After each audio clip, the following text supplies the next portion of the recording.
I would say Veil started as kind of a pursuit to understand how camouflage works, really more as an obsession than like an idea to grow it into a business, and by no means to get it to where it is today and where it's going. But when it started, I was in the Army.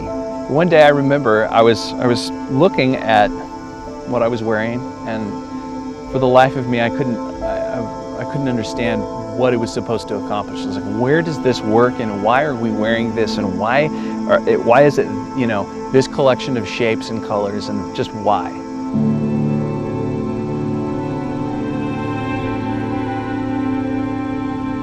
I was in a tree stand, and sitting and waiting. I was looking across the field into the trees, and something just kind of clicked for the first time. You read it in passing, oh, fractals in nature, things like that. Well, for the first time, that kind of all came together for me.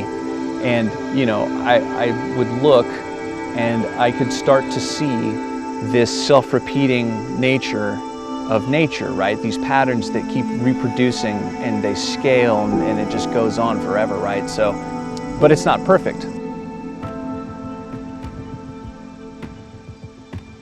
Whenever you see some sort of a representation of fractals, when it's talked about in some sort of a scientific way or whatever, it's always a very perfect repeating pattern. And so I wanted to understand why it wasn't perfect. What is it that's forcing it out of that, perfect self-repeating pattern?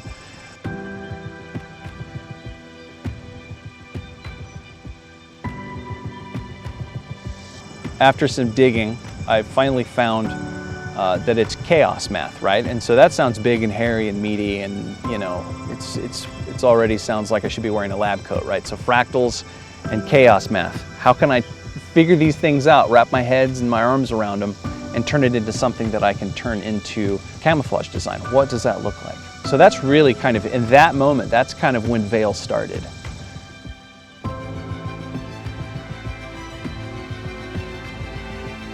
The fractals, self-repeating patterns found throughout nature, right? You see it in the way trees grow, you see it in ferns, you see it all over the place. You just have to look. It's there. Chaos math, the way that it applies to what we're doing is it's that element that knocks it off its perfection, right? It's the thing that makes it look more natural. It never looks contrived or constructed. It seems to flow. It's the same formula that you see in the way that the landscape around you is shaped. It's the same principle. We're taking the visual biases that you see in the natural world, and we're constructing our patterns in the same way, using the same concepts mathematically, the same, everything that from trees to grass to ferns to rock faces, whatever. That's what's baked into our patterns.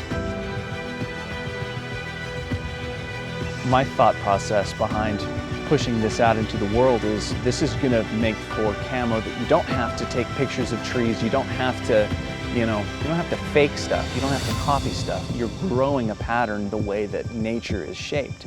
So it's going to be at home in more places. It's going to be able to traverse, different spaces and really be an ace up your sleeve. The more that I started working with chaos, like the more imperfect the pattern was, the better it became, the more functional it became, the more versatile, you name it. Like it was a huge leap in the development of Veil and in what we can do for patterns.